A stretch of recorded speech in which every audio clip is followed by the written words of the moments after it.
at someone who's been preaching Jesus to the Jewish community for almost 50 years and say, you're not a follower of Jesus, you're a wolf in sheep's clothing. Why? Because I tell the truth about the Noahide laws. You say, why do you preach them? I don't preach them. I preach Jesus. I preach Yeshua. I don't support the Noahide laws. I don't preach the Noahide laws. But in point of fact, every believer lives by the Noahide laws. If you are a true follower of Jesus, then you practice those and many other things. You don't commit idolatry, and you don't blaspheme, and you don't commit adultery, and you don't steal, and you believe in establishing courts of justice, and planned guillotine genocide of all Christians and non-Jews worldwide. Planned guillotine genocide of all Christians and non-Jews worldwide. Planned guillotine genocide of all Christians and non-Jews worldwide. Look at someone who's been preaching Jesus to the Jewish community for almost 50 years and say, you're not a follower of Jesus, you're a wolf in sheep's clothing. Why? Because I tell the truth about the Noahide laws. You say, why do you preach them? I don't preach them. I preach Jesus. I preach Yeshua. I don't support the Noahide laws. I don't preach the Noahide laws. But in point of fact, every believer lives by the Noahide laws. If you are a true follower of Jesus, then you practice those and many other things.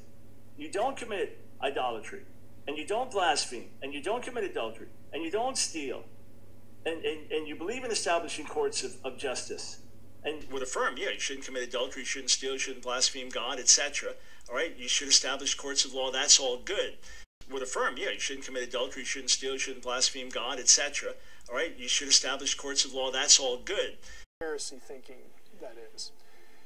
I'm speaking here of Messianic Christians and mainline evangelicals. Messianic Christians often get very excited about this concept, and mainline evangelicals get a little skittish over it.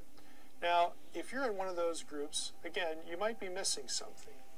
On the one hand, the Noahide laws, again, minus the one about eating meat cooked well done, broadly focus on points of morality that are echoed in Christian teaching, like the New Testament. Those moral points certainly produce a stable culture and a stable society. But there's more to the Noahide law idea that Christians won't like, or at least shouldn't like. The Noahide law idea is often articulated with the teachings of the famous 12th century, that is medieval, rabbi Moses ben Maimon, or Maimonides. Here's what he said about them, quote, "Whosoever accepts the 7 commandments and carefully observes them is among the pious ones of the nations of the world and enjoys a share of the hereafter, provided that he accepts and performs them," unquote.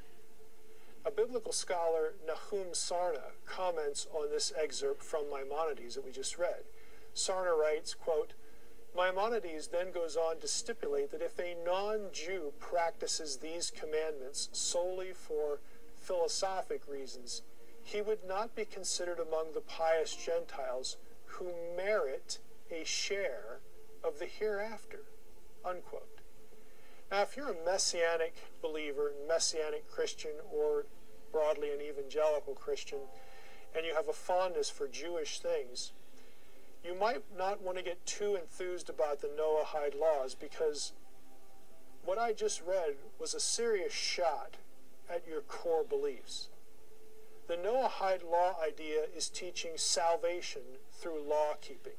It's a clear contradiction of the Christian notion of salvation by faith in response to the grace of God shown to us on the cross of Jesus Christ. So you might want to check your enthusiasm a little bit for the Noahide laws, or at least be better informed as what is some of the theological baggage that goes along with them. My name is Daniel. I'm from Norway. For many years we've been a Christian country. We had a state church, but we removed this because of the growth of atheists. So the Noahide code, the first rule is do not deny God. Then how can you expect countries such as Norway to implement this rule if you have a growing population that do not believe in it? Okay, very good question.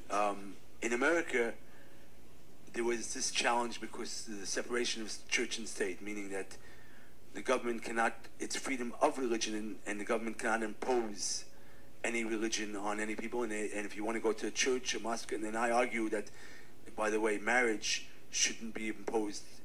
This to give you a little side that marriage is between man and wife, and if the government should not interfere in redefining that, and if they want to, they could issue a license to marry, and if you decide to get married in a church, mosque, or synagogue, it's your choice, and not to get married at all. The same rights should apply, just like they issue a driver's license. But to answer your question, the American government had that issue between church and state, and they overcame it by saying it's education.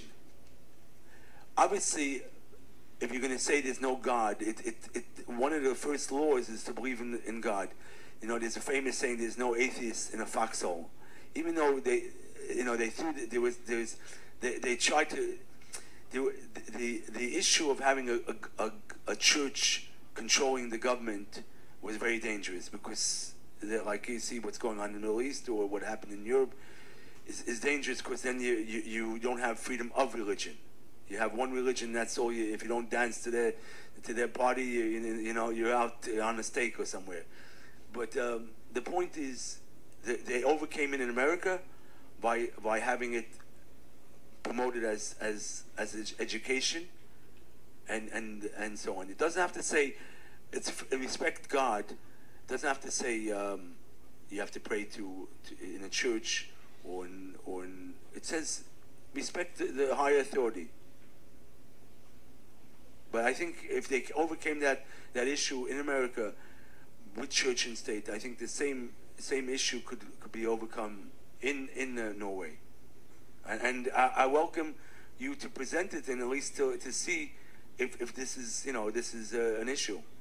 And I'd like to hear back. Anyone wants to email me, you could kindly email me, Rabbi Cohen at Noahide or Cohen48@gmail.com, if you want to email me these questions. One more question. Are non-Jews obligated to keep the 7 Noahide laws? And if they are, how are they supposed to know that they're obligated to keep them? And how are they supposed to know what they are? Well, the nations of the world, every person in the world has to keep the 7 Noahide laws. How will we know when the Messiah comes? How will we know? Yeah. It says in Rambam, Shtikut Malchiot Buvad. And that means that when the kingship returns to Israel, and that there's apparently it means when militarily and politically Israel is secure.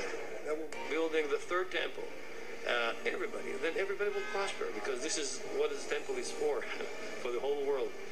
So you think that there could be some union between all the religions as part of this? Absolutely. We already have unity, but everybody's afraid from the terrorists. So this is our job, to unify everybody to worship the only true living God in the 3rd temple with all the nations that will worship God. The Messiah will be the judge. The Mashiach will be the judge, and not for what he sees, and not for what he hears, but what he smells. You believe the Mashiach ben David is coming to this temple? David is very soon, and he is a Jew, and he is not Jesus. And if the Christians want to hold it, they can hold it. But we will never change our mind. We prefer to go back to Auschwitz and not to change our religion. This is the main thing. We are loyal. What would happen to Christians who refuse this Messiah? Planned guillotine genocide of all Christians and non-Jews worldwide.